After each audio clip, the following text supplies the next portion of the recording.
আসসালামু আলাইকুম, স্বাগতম জানাচ্ছি এথিক্যাল হ্যাকিং টিউটোরিয়ালে। গত কয়েকটা পর্বে আমরা আলোচনা করেছি কিভাবে ইউনিয়ন বেসড সিকিউল ইনজেকশন করতে হয়। আজকে আমরা নতুন একটা সিকিউল ইনজেকশন দেখব, যেটাকে আমরা বলে থাকি বেস 64 সিকিউল ইনজেকশন।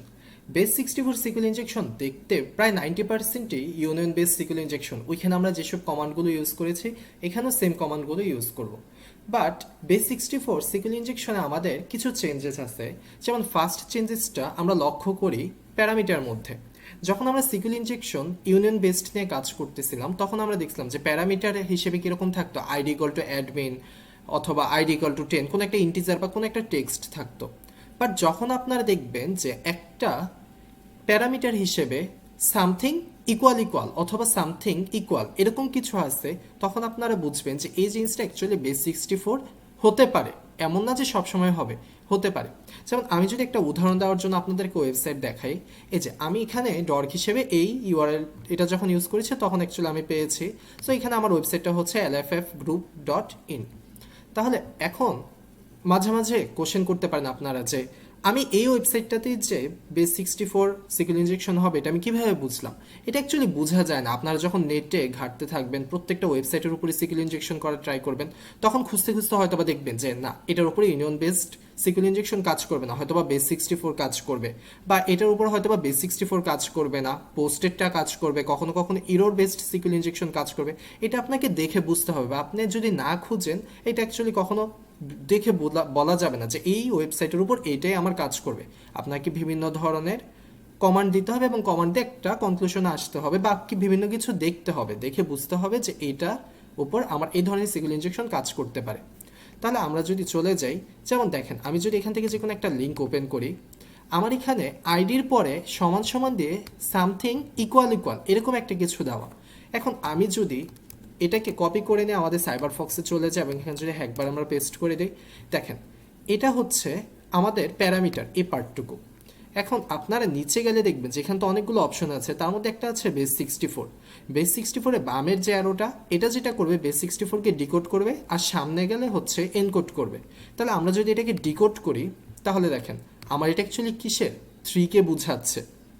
এখন আমি যদি কন্ট্রোল Z দিয়ে আগের অবস্থা নিয়ে যে যদি এক্সিকিউট করি, তাহলে দেখুন আমাদের পেজটা কিন্তু ঠিকই লোড হচ্ছে। বাট আপনি যদি এটার জায়গায় 3 দিয়ে এক্সিকিউট করেন তাহলে দেখবেন পেজটা লোড হবে না। সো আমার এখানে সিনটেক্স ইরর দিচ্ছে। তার মানে এই না যে আমার এখানে কি হচ্ছে আমি কোনো কিছু চেঞ্জ করছি, আমি কিন্তু কোনো স্পেশাল ক্যারেক্টার দেই নাই, জাস্ট ওই বেস 64 আমি ডিকোড করে দিছি। সো এটাই হচ্ছে বেস 64 সিকিউল ইনজেকশনে একটা প্রবলেম, যে আপনি যেই কমান্ডই ইউজ করবেন না কেন আপনাকে প্রত্যেকটা জিনিস বেস 64 এটাতে এনকোড করে নিতে হবে, তারপর আপনাকে সেই জিনিসটা এক্সিকিউট করতে হবে। তাহলে আমি যদি আবার আগের অবস্থায় চলে যাই, এটা ছিল আমাদের ওয়েব পেজ। এখন আমাকে কি করতে হবে, এটাকে আমি ফার্স্টে ডিকোড করলাম। সো ডিকোড করে দেখলাম 3। এখন আমাকে একটা স্পেশাল ক্যারেক্টার দিয়ে দেখতে হবে যে এটার উপর কি কোনো সিকিউল ইনজেকশন কাজ করে নাকি।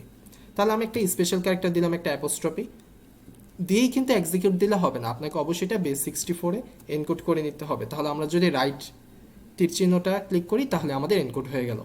এখন যদি আমরা এক্সিকিউট দেই, এই যে বলতেছে হ্যাঁ এখন আমাদের একটা সিকিউর সিনট্যাক্স সৃষ্টি হচ্ছে। তার মানে আমাদের এই ওয়েব পেজটাতে আমরা বেস 64 সিকিউর ইনজেকশন কাজ করাতে পারবো। এখন আমি যদি আবার আগের অবস্থায় চলে যাই, আমার নেক্সট স্টেপটা কি ছিল, যে আমাদের এরর তৈরি হওয়ার পরের স্টেপটা হচ্ছে আমাদেরকে এটা ফিক্স করতে হবে।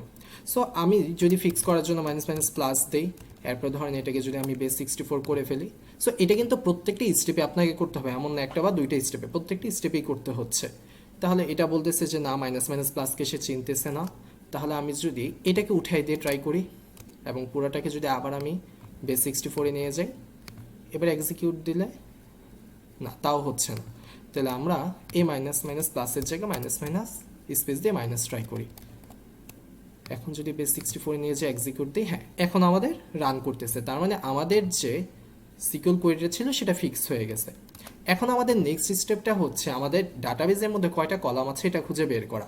সো আমার এই জিনিসটা করতে অনেক বেশি টাইম লাগবে, তাই এটা আমি আগেই বের করে রেখেছি, সেটা হচ্ছে অর্ডার বাই 4। তার মানে আমাদের এখানে কলাম আছে 4টা। যদি আপনাদেরকে দেখাই যে আমি যদি অর্ডার বাই 4 দেই এবং এটাকে যদি বেস 64 নিয়ে যে এক্সিকিউট করি, আমার এটা রান করতেছে, বাট সেই জিনিসটা যদি আমি 5 নিয়ে গিয়ে করি তাহলে আমাদের এই জিনিসটা রান করবে না। তাহলে যে এক্সিকিউট দিলাম, এ দেখেন রান করতেছে না, সে বলতেছে আননোন কলাম 5, তার মানে সে 5 নাম্বার কলামকে চিনে না। তার মানে বোঝা যাচ্ছে আমাদের এখানে 4টা কলাম আছে। সো আপনারা এই কলাম কয়টা আছে এটা সাধারণত বাইনারি সার্চ ইউজ করে বের করবেন, যেটা আমি ইউনিয়ন বেসড সিকিউর ইনজেকশন কিভাবে করতে হয় ওই টিউটোরিয়ালটাতে দেখাইছিলাম। তাহলে আমার যেহেতু কলাম 4টা, এখন আমাদের কি করতে হবে? ভালনারেবল কলামটা খুঁজতে হবে। এর জন্য আমরা যেটা ইউজ করব ইউনিয়ন কমান্ড। তাহলে ইউনিয়ন বেসডে চলে গেলাম, ইউনিয়ন স্টেটমেন্ট, ইউনিয়ন সিলেক্ট, দেন আমাদেরকে দিতে হবে 4। এখন যদি ওকে দিয়ে দিই আমাদের কমান্ডটা চলে আসলো। দেন আমাদেরকে এটাকে বেস 64-এ যদি নিয়ে যাই এবং এক্সিকিউট দেই, আমাদের পেজটা কিন্তু হলো না কিছু। সো আমরা যেহেতু কিছু দেখতে পাচ্ছি না বা কোনো ভালনারেবল কলাম দেখতে পাচ্ছি না, তাহলে আমাদেরকে জানি কি করতে হবে, এই প্যারামিটার আগে একটা নেগেটিভ চিহ্ন দিয়ে দিতে হবে। এবং এই নেগেটিভ চিহ্ন সহ পুরাটাকে আবার বেস 64-এ যদি আমি নিয়ে যে এক্সিকিউট করি, এই যে দেখেন আমাদের 2টা কলাম দেখাচ্ছে ভালনারেবল, একটা হচ্ছে 2 আর একটা হচ্ছে 3। তার মানে আমাদের ভালনারেবল কলামগুলো হচ্ছে 2 আর 3।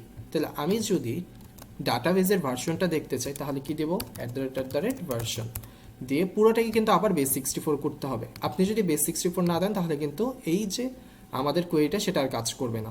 তাহলে আমরা দেখতে পাচ্ছি আমাদের ভার্সন হচ্ছে 10.1। তাহলে যেহেতু 10-এর থেকে বেশি, তার মানে আমরা নেক্সটে আগাতে পারবো বা ইনফরমেশন স্কিমা এই জিনিসটাকে নিয়ে কাজ করতে পারবো।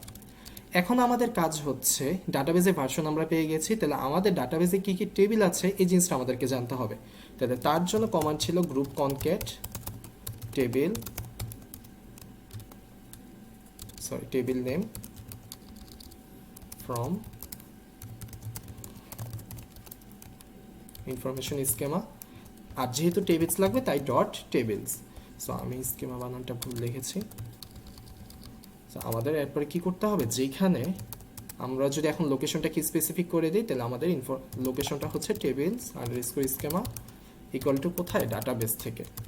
তাহলে এখন কি এটাকে রান করলে হবে না, এটাই কিন্তু আমার পুরাটাকে আবার বেস 64-এ নিয়ে যেতে হবে। তাহলে আমি যদি বেস 64-এ নিয়ে যে এক্সিকিউট দিই, ওকে। সো আমার এখানে এটা বলতেছে যে এরকম কিছু চিনে না, তার মানে আমি হয়তো বা বানানে কোথাও ভুল করেছি। আচ্ছা ওকে, এটা টেবিল স্কিমা হবে। এখন যদি বেস 64-এ নিয়ে যে এক্সিকিউট করেন তাহলে দেখবেন এই যে আমাদের সবগুলো টেবিল চলে আসছে। সো এখানে দেখে বোঝা যাচ্ছে যে আমার অ্যাডমিন নামে এখানে একটা টেবিল আছে এবং যেটা ভিতরে একজন অ্যাডমিনের ইউজার নেম বা পাসওয়ার্ড থাকতে পারে। তাহলে আমাদের যেটা করতে হবে, এই অ্যাডমিন টেবিলের ভিতর থেকে কলামগুলোর নামগুলো নিয়ে চলে আসতে হবে। সো আমি যদি কলাম নেম দেই এবং এখান থেকে আমরা এখন টেবিলস না কলামস চাচ্ছি, যেখানে টেবিল স্কিমা না, এখন আমাদের থাকবে টেবিল নেম, আর আমাদের টেবিলটার নাম হচ্ছে অ্যাডমিন। এখন দেখেন এখানে অ্যাডমিন সবগুলো কিন্তু বড় হাতের অক্ষর, এখানে অ্যাকচুয়ালি সবগুলো বড় হাতের অক্ষরে চলে আসছে। তার মানে আমাদের বুঝতে হবে এখানে সবগুলো অ্যাকচুয়ালি ছোট হাতের অক্ষর ছিল। মাঝে মাঝে এরকম হয় যে সবগুলো বড় হাতের চলে আসে, সো তখন আপনারা সবগুলো ছোট হাতের দিবেন। সো আমি যদি এখন এই পুরো জিনিসটাকে আবার বেস 64-এ করে নিয়ে যাই, এক্সিকিউট দিলাম, তাহলে এই যে আমাদের অ্যাডমিন টেবিলের ভিতর কলাম হচ্ছে entry ID, user ID, password এবং টাইপ স্ট্যাটাস। তাহলে আমি যে 2টা লাগবে সেটা হচ্ছে ইউজার আইডি আর পাসওয়ার্ড। তাহলে আমি যদি এই 2টা জিনিস নিয়ে আসছি, তাহলে এখানে আমি দেব ইউজার আইডি আন্ডারস্কোর আইডি এবং আমাদের একটা সেপারেটর লাগবে, তাহলে 3a, পাসওয়ার্ড। এবং আমাদের এইখানে যত কিছু আছে এগুলো কিছুই লাগবে না, জাস্ট ফর্মটা রেখে দিবেন আর লাস্টে এই অ্যাপোস্ট্রফিটা কেটে দিবেন। তার মানে আমরা চাচ্ছি এই অ্যাডমিন টেবিল থেকে এই ইউজার আইডি আর পাসওয়ার্ড এই 2টা জিনিস নিয়ে আসতে, যেখানে 0x3a হচ্ছে আমাদের কোলনের জন্য হেক্সাডেসিমাল কোড। এখানে প্রত্যেকটা স্টেটমেন্ট কিভাবে কাজ করতেছে প্রত্যেকটা জিনিস নিয়ে আমি আলাদা আলাদাভাবে ইউনিয়ন বেসিক ইনজেকশনে আলোচনা করেছি। সো আপনারা যদি না বুঝেন ওই টিউটোরিয়ালটা দেখে নিতে পারেন। তাহলে আমি বেস 64 দিয়ে যদি এক্সিকিউট করি, তাহলে এই যে আমরা অ্যাডমিনের ইউজার নেম এবং পাসওয়ার্ড পেয়ে গেছি। এবং দেখেন এখানে যে পাসওয়ার্ডটা আছে সেটা কিন্তু কোনো একটা হ্যাশে আমাদের এনক্রিপ্ট করে দেওয়া আছে, যেটা আমাদেরকে ক্র্যাক করে বা ডিক্রিপ্ট করে নিতে হবে। সো এটা কী ধরনের হ্যাশ এটা আপনারা বুঝে ট্রাই করবেন এবং আপনারা ওই অনুযায়ী নেটে যা সার্চ দিবেন ওই হ্যাশের ক্র্যাকার হিসেবে, এবং এখানে যদি আপনারা পারেন তাহলে এখান থেকে ডিক্রিপ্ট করে নেবেন। এটা আপনারা পেয়ে যাবেন, একটু সার্চ করলেই হয়ে যাবে। সো এভাবে আমরা বেস 64 সিকিউর ইনজেকশন করতে পারি। সো আজকের টিউটোরিয়াল এই পর্যন্তই। আসসালামু আলাইকুম। Audio Jungle. Audio Jungle. Audio Jungle. Audio Jungle.